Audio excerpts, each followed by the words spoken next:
Hey, this is Kimberly, and this is the Mommy Project. Thank you so much for joining me, mamas, today. This Mommy Project podcast is all about encouraging mamas out there in their everyday life.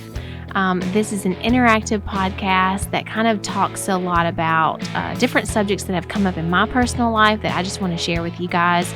And I always end the podcast episode with a question to kind of start conversations amongst yourself, amongst your friends, amongst other mothers out there, to kind of break down those walls of isolation or feeling like I'm the only one that's struggling with this, or I'm the only one that's thinking this way, because I think that there's a lot of community among us, with especially mamas in the trenches with the little ones, but in all stages, I think that we can come together and really encourage each other as women, and as we kind of learn our way, our individual way as a parent. It can be often very tricky. It can be very fraught with different ideas and ideologies. And so the Mommy Project is a place where I just kind of share with you guys some different things that I've been thinking about from my personal life and how I'm kind of navigating those different topics, and then just kind of putting it out there for maybe you to think about and engage in conversation with your friends or family or yourself. So today's topic is going to be, it's very close to my heart, and it's something that I've been asking myself since the day that I found out that we were having another boy. And the topic is being a boy mom. Now, I know that's a hashtag boy mom, or hashtag boy mom life, or hashtag life with boys, especially on Instagram. But I asked myself this question: how in the world am I going to do this? How am I going to handle 3 boys in a house? And just I've been looking at the differences between being a mama to a daughter and being a mama to a son, and how they're very similar in some ways. I mean, there's some things that you do across the board, no matter what child you're with at the moment. And then there's also just different things that boys bring to the table or bring to the house that. And I'm going to be talking maybe in general terms as far as gender roles and things like that. And I realize that I'm going to be coming from my personal experience with life with boys on my personal level. I'm not going to be kind of pigeonholing them into a certain category.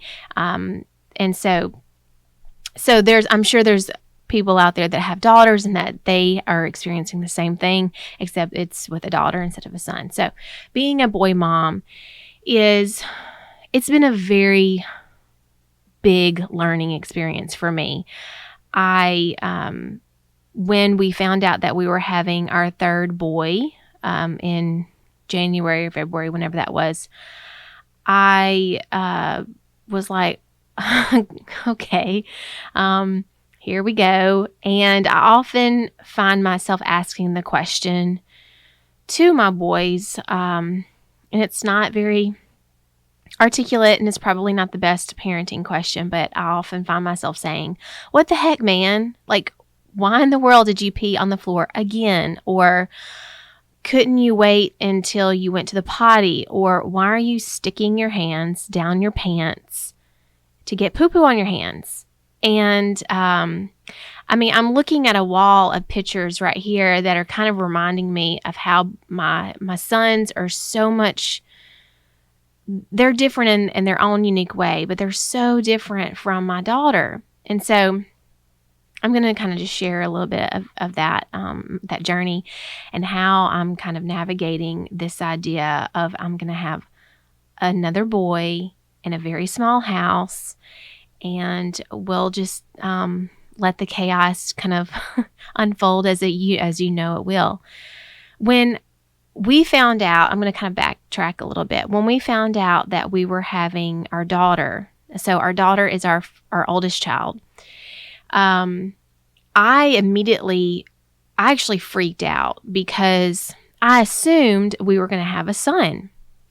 I grew up with all boys in my family. I'm the only girl. I'm the only granddaughter. I'm the only niece. I'm the only daughter, all the things.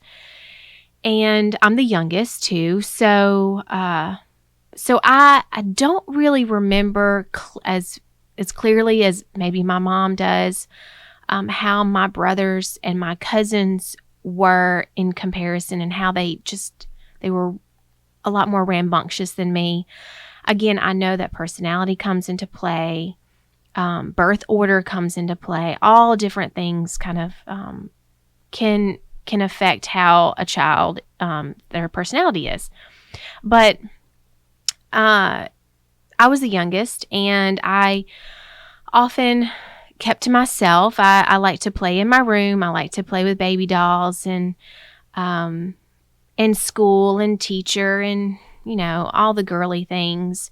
But I also could roughhouse pretty aggressively with my brothers. My dad, he kind of was the type of parent, or I don't know if he considered this his philosophy, but he didn't really treat us differently as far as if he taught my brothers how to do something, then he would try to teach me how to do the same thing.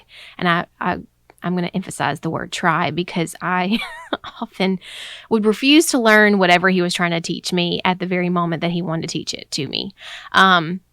But anyway, I grew up knowing how to mow the yard and drive a four-wheeler, probably very badly if you're asking my two brothers. I grew up knowing how to work and how to sweat, how to fish, how to bait my own hook, I wasn't treated like a little princess, if you will.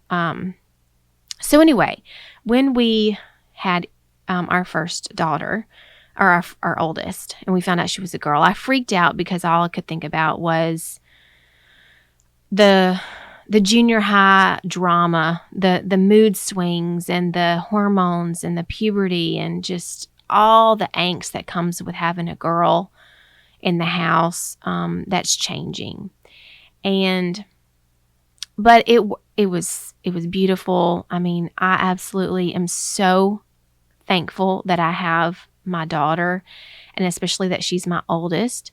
She sort of serves, whether she realizes it or not, she serves as kind of the anchor in the chaos of our home right now. I know that our boys are small, but and she's the oldest, and so she's organized, and she's typically the rule follower, and she's a little bit more sensitive and more cautious, and just an absolute joy. And so when we found out our second was a boy, I was like, awesome, that's great. I'm super excited about that, because now we have one of each. And I had a lot of women come up to me and be like, oh, those boys, they just capture your heart. Girls are great and all. I would actually hear this. Girls are great and all, but those boys, oh my goodness, something about those boys. And I would get really upset about that, because I was like, well, my daughter has captured my heart completely. I just adore her, and I just am so excited that God has given me a girl. And I just didn't think it was a fair statement. I'll be honest. I'm not always focused on, is everything fair in life? I don't. But my grandmother, she used to tell a story about how when I was little, she would take me to the toy store or whatever when I would come to visit, and that I would have to go down, if she took me down the aisle with the teddy bears or all the stuffed animals or all the baby dolls, she said I would have to hug each and every one of them because I was afraid that if I didn't, their feelings would be hurt because they got left out.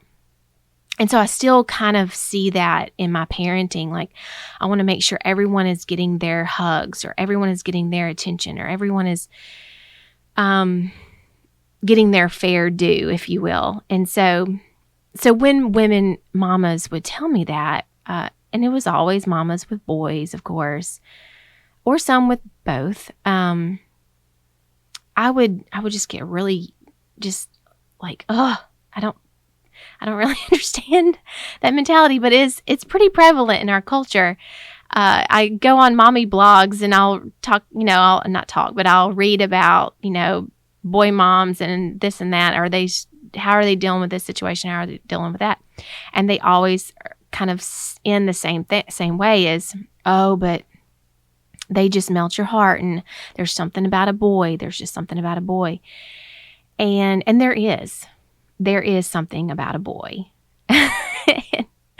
And so this year, when we found out we were having another boy, I was just like, I don't know how I'm going to handle this because, I guess, so one of the differences parenting a girl versus a boy is, and again, I realize this might just be unique to me, but the potty training thing, let's just talk about that for once. My daughter, when she was ready. It was done. She went to big girl panties and then pretty quickly transitioned to overnight. She didn't have to wear anything. And my son, not that way, really wasn't that interested. Didn't kind of really feel the need to do any of that. And still, we're still working on overnight, wearing a pull-up. Just this week, and this is a very common, very typical situation that has happened in our house in the last 6 months. I will find out that one of my boys, I've got two. One is 4, and he'll be 5 in October, so he's 4.5. And then my youngest will actually be 3 Saturday. So anyway, we're reading, we're having a science lesson in the living room, we're eating popcorn, and my youngest wanders off. As he does, he gets interested and then he wanders off. And the next thing I know, I hear the commode flushing like multiple times. And I'm like, oh, because that's my reaction. Oh my gosh, what is he into? And my reaction with my youngest is always, oh my gosh, what is he doing? And anyway, he had decided to flush a rubber baby toy cricket that we had down the toilet, and his sister's little baby Joey. She has a kangaroo that's like the mama, and then the little baby Joey that's in the pouch. Well, he just wanted to see how it would flush down the toilet, so he flushed it down the toilet. I have to routinely figure out, is that water on the floor or is that pee on the floor? Is that chocolate on your hands from the cookie maybe that you just eaten? Or is that something else on your hands? And I've actually got a picture right here that I'm looking at that a couple of months ago he came to hug me, and he's got stuff on his hands. And I'm like, before I realized it and he had already hugged me, then I realized it was poop on his hand. Just what the heck? That's why I'm like, what the heck, man? What are you doing? My boys, they've cut their hair. When they do art projects, it's all encompassing. It's from head to toe. They need to paint themselves up. They routinely talk about at the dinner table. They will discuss amongst themselves. Again, a 4-year-old and a almost 3-year-old will discuss amongst themselves what they would do if a bad guy came to the house. And there's all manners of things that they're going to be doing. They're going to kick him in the face. One of them said that they would shove him into the oven, which I thought, okay, that might be a little bit too much. Maybe we don't need to do that. Everything is about kicking in the face or punching or elbowing, or they play deer camp where they go and they're with their little wagon and they put all their toys, and all the games that they play are so different than my girl. When we just had Evie and Mav, we only had one of each. Our house looked relatively balanced, we had Hello Kitty stuff and Dora the Explorer and princess stuff and, all kinds of, she had a bow, so we weren't completely giving her all girly toys. She had a bow and arrow that she liked to shoot. And then we had, cars and trucks and dinosaurs and, things like that. We have lots of art supplies, so we do that. That's kind of a neutral ground.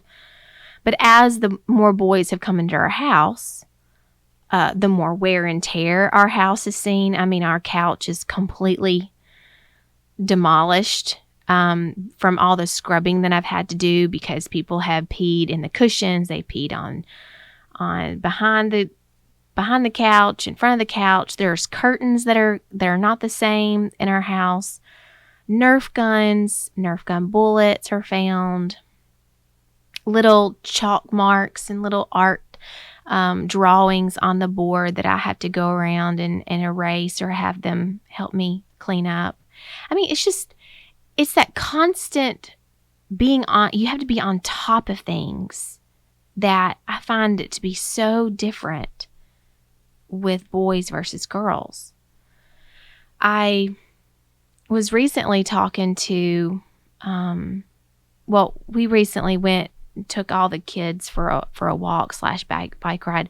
Craig is training for an elk hunt in September, so he had his backpack packed down with a lot of weight, and we weren't going very far, but we went across the street, and I'm finding myself routinely having to watch Maverick, my middle one, because he wants to get on the other side of the road and ride, or he's having so much fun with his bike and his little dinosaur helmet, and it's making me a nervous wreck. And I remember saying to Craig, I'm like, oh my gosh, my boys are going to either make me have a nervous breakdown or they're going to mellow me out whether I like it or not.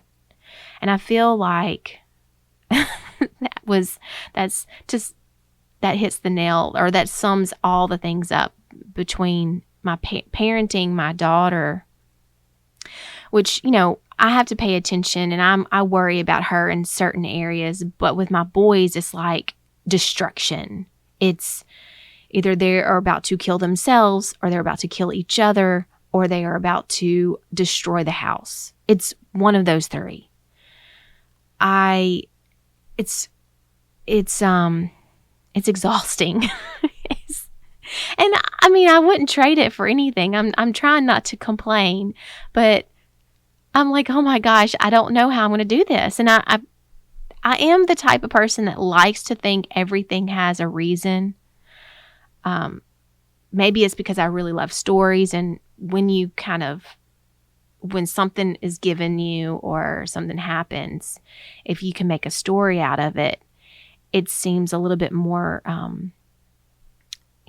there's more explanation to it. There's more logic maybe behind it, meaning. It just seems, it just helps me process what's happening. And so I keep thinking, well, maybe the reason why I've been blessed with 3 boys is because I need to work out this anxiety that I have. I need to work out my trust issues or the fear that I have as a mom, making sure that my boys know that they're loved and they're hugged on enough and they're listened to enough, that they understand this emotion that they're having right now is completely legitimate, but maybe we shouldn't hit our brother. Maybe we shouldn't bulldoze over people.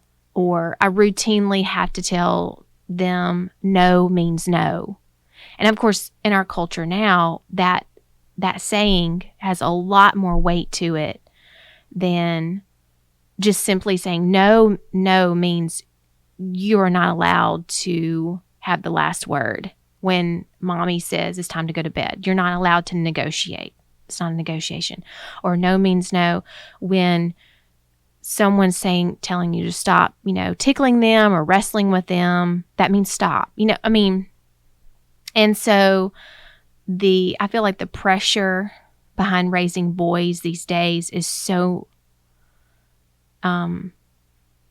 it's felt so much greater because there's so much, it feels like there's so much more at risk. Maybe there's not. It just feels like that. And at the same time, you're just trying to keep them alive, you're just trying to keep your house from being burned down. And with my daughter, we did so many art projects as a 2-year-old. We read a lot of stories. She still liked to wrestle, and she still didn't have a long attention span. And she, I remember when she was a little baby, I just really reveled in being the nurturer. I just really loved that she really only wanted me. But then when she got to be about 2, she would have these big, huge meltdowns or tantrums that I could not handle, could not handle it. And my son, with my sons, I can handle their temperament. I deal with it differently. It's almost like I don't take it as personally, or I guess, I don't know. And so that's another difference, is growing as a mom. Because they're hitting me so much with, you have to pay attention, you have to pay attention, you have to pay attention to me, because if you don't pay attention, I'm going to cut my own hair, or I'm going to dig in my pants and then paint the walls with poop, or I'm going to get completely undressed and then go outside and TT in the neighbor's yard. It's constant. And whereas with my daughter, it's more constant emotionally. I need to make sure that she's not, because she's so quiet, or because she's a little bit more, she's easier as it goes, I guess. She's not getting overlooked. And so yeah, that question, what the heck, man, is what I've asked myself over and over and over. And I know it's not just me. And I know that, I remember my mom saying that when she was raising us, when my parents were raising us, if she sent my middle brother into his room, he cut his curtains with a knife that he had been given. He carved different little sayings into his wall. He loved to listen to stories on tape. This is back when we had cassette tapes. But he would delete everything that was on the tape, and he would record his own voice. He was constantly in some kind of mischief. And that's just how boys are. But how do you go through all this without just oh my God, I'm going to kill somebody. You have to chill out, I guess. And so, yeah, the difference between being a boy mom and a girl mom is like light years. I have to have the conversation with my kids. Okay, you boys, you can pee outside, but you have to do it behind the bushes or where the neighbors can't see.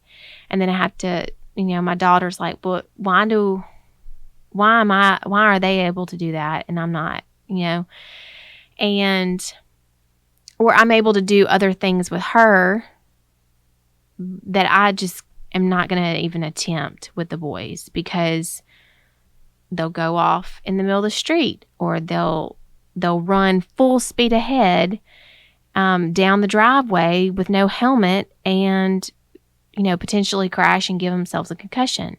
I mean, they like to pretend they're bulls and they're butting heads with each other, like animals do when they're fighting, So, so I would love to hear from you mamas out there that are moms of boys, or maybe you have a few of both. You've got boys and girls in your family. And how has it changed you as a mama to a boy versus a girl? I would love to hear about that, because I feel like for me, I've had absolutely no choice but to mellow out a little bit, and not let everything. I mean, I'm still a work in progress, but my house is not nearly as clean or as organized as it used to be. And I have let a lot of things go, and I'm still continuing to try to realize, okay, they make a mess. That's how they are learning, or that's how they're processing, or that's how they're figuring it out, is by tearing it apart and then trying to put it back together, and not be always on their case about it, And so, like I said, it's a learning process. And maybe I still don't understand why mamas have told me in the past, I mean, my girls are great, but, using that caveat, but my boys, and they just do it. They say it with this kind of almost reverence and awe. I don't really get that. I don't like that, but maybe it's because, our boys, especially when they're younger, they're such a full force to reckon with. And I realize, again, I'm being very general. You might have a daughter that is like a hurricane and just bulldozing through your life. And you're like, oh my gosh, what the heck, girl? What the heck? I realize that could happen, and it does. But maybe it's because you have to work so hard at not wanting to actually just put your hands and be like, oh my God, why did we do this again? Why did you pee all over all your toys? All of them. Marking your territory at 9:30, 9:45 at night when mommy is super tired and daddy is out of town. Why did you do that? I don't understand. And you have no choice but to figure out a way to let it go, or else it's going to drive you insane. And so maybe that's why mamas are like, I've had to work harder, and so maybe I appreciate it more. I don't know. But being a boy mom is an adventure, never dull. You always have to pay attention. And so I would love to know, how have you navigated this process? And what have been some funny moments that you're like, life with boys? You just shrug your shoulders, you throw up your hands, you're like, life with boys. I wanted to leave you with one book recommendation. I know I've said, several podcast episodes ago that I like children's books. And so in the spirit of this episode, I've had to go to the library with my kids, and I specifically am there to look up books about manners, because boys tend to come into this world knowing how to tell a fart joke, how thinking that their bodily functions are the most hilarious thing in the world. Burping, picking their nose. I mean, all the things that you're like, oh, deep breaths. You can do this. You can teach them how to be gentlemen and still be rambunctious and still have their little personality. So this one, my kids have loved, all three of them. I have read it over and over and over at mealtime. That's when I do most of my reading, because little ones are often really busy. Their attention span is super short, and I want to make sure that I'm getting these lessons in. And so this one right here is called The Giggly Guide of How to Behave. And it's illustrated by Philippe Talbert. I think that's how you say the name. Anyway, it is so good. It's got a little pink bunny. And I mean, for the listener, for people that are watching, I have the book in my hands right here, but it has this little pink bunny, and it goes through these very short lessons, and it talks about, it's not just for boys, it talks about,